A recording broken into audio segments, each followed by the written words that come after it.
Breaking news చూస్తున్నాం. Phone tapping కేసులో ఇవాళ మరో కీలక పరిణామం చోటు చేసుకుంది. ప్రభాకర్ రావుపై కేసు ఈ రోజు సిట్ అధికారులు సుప్రీంకోర్టును ఆశ్రయించనున్నారు.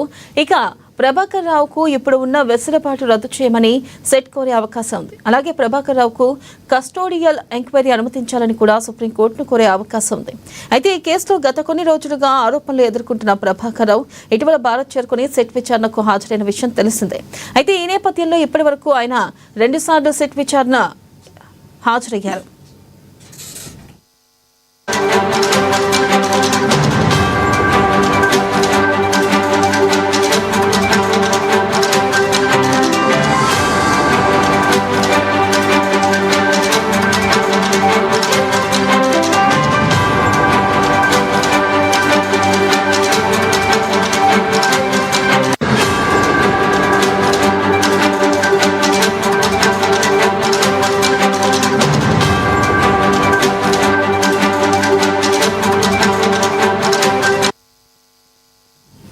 బ్రేకింగ్ న్యూస్ చూస్తున్నాం. ఫోన్ ట్యాపింగ్ కేసులో ఇవాళ మరో కీలక పరిణామం చోటు చేసుకుంది. ప్రభాకర్ రావుపై కేసుపై ఈ రోజు సిట్ అధికారులు సుప్రీంకోర్టును ఆశ్రయించనున్నారు.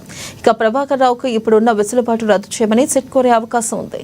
ఇక దీనిపై మరింత సమాచారాన్ని మా ప్రతినిధి హరీష్ అందిస్తారు. Harish. Right, thank you. Vennela, phone tapping కేసులో కీలక పరిణామం చోటు చేసుకుంది. ఇక దీంట్లో A1గా ఉన్న మాజీ SIB చీఫ్ ప్రభాకర్ రావుకి సంబంధించి కూడా సిట్ అధికారులు ఒకవైపు విచారణ చేస్తా ఉన్నారు. 4 సార్లకు సంబంధించి కూడా ప్రభాకర్ రావు సంబంధించి ఆయన స్టేట్మెంట్ రికార్డ్ చేశారు. ఇక ఇప్పుడు సంబంధించి కూడా సుప్రీంకోర్టుకు సిట్ అధికారులు వెళ్లనున్నారు. ఇక ప్రభాకర్ రావుకి సంబంధించి కూడా ఏదైతే కస్టోడియల్ ఎంక్వైరీ చేసే విధంగా కూడా ఆదేశాలు ఇవ్వాలని కూడా సుప్రీంకోర్టులో ఈ రోజు పిటిషన్ దాఖలు చేయాలన్నారు సిట్ అధికారులు.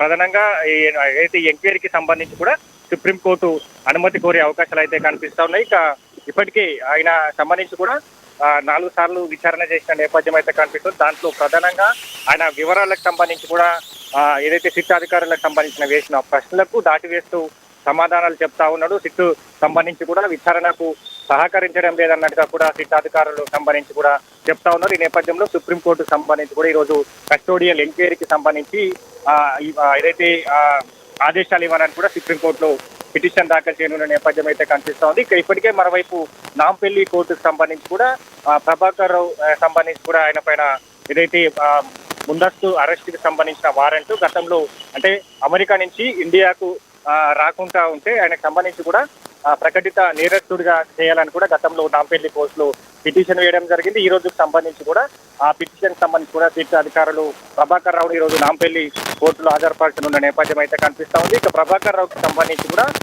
ప్రణీత్ రావు స్టేట్మెంట్ కావచ్చు, భుజంగరావు స్టేట్మెంట్ కావచ్చు, ఏదైతే రాధాకిషన్ రావు సంబంధించి తిరుపతి అన్న ఈ స్టేట్మెంట్ల ఆధారంగా ఆయన ప్రశ్నిస్తా ఉన్నది. దాంట్లో ఆయన వివరాలు దాటివేస్తూ సమాధానం చెప్తా ఉన్నాడు. ఒకవైపు ప్రభాకర్ రావు విచారణలకు సంబంధించి కూడా కొంతమంది సీనియర్ అధికారులకు సంబంధించి కూడా ఆయన పేర్లు ప్రస్తావించాడు. దాంట్లో DGP జితేందర్ రెడ్డి అలాగే మాజీ ఇంటెలిజెన్స్ చీఫ్ అనిల్ కుమార్ సంబంధించిన స్టేట్మెంట్లకు సంబంధించి కూడా ప్రభాకర్ రావు విచారణలో కూడా ఆయన చెప్పడం జరిగింది. వాళ్ళకి సంబంధించి కూడా కీలకంగా ఆధారాలు ఉపయోగపడే అవకాశం అయితే కనిపిస్తా ఉన్నది. కాబట్టి ఒకవేళ సిట్ కేసుకి సంబంధించి కూడా ఈ ఫోన్ ట్యాపింగ్ సంబంధించి కూడా కీలక దశకు చేరుకుంది. ఒకవైపు దీంట్లో ఫోన్ ట్యాపింగ్ కి సంబంధించిన గురైన ఫోన్లకు సంబంధించిన వాళ్ళందరినీ పిలిచి స్టేట్మెంట్లను రికార్డ్ చేస్తా ఉన్నారు. కాబట్టి ఇక ఆయన ఇప్పుడు విచారణకు సహకరించడం లేదు. దాటివేత సమాధానం తెలియదు, గుర్తులేదు, మర్చిపోయి ఇట్లాంటి సమాధానాలు చెప్తా ఉన్నాడు. కాబట్టి కస్టోడియల్ ఎంక్వైరీ ఖచ్చితంగా జరగాలి, కస్టోడియల్ ఎంక్వైరీకి మాకు ఆదేశించాలని కూడా ఈరోజు సుప్రీంకోర్టు ఆశ్రయించిన నేపథ్యం అయితే ఉంది. Right, thank you Harish.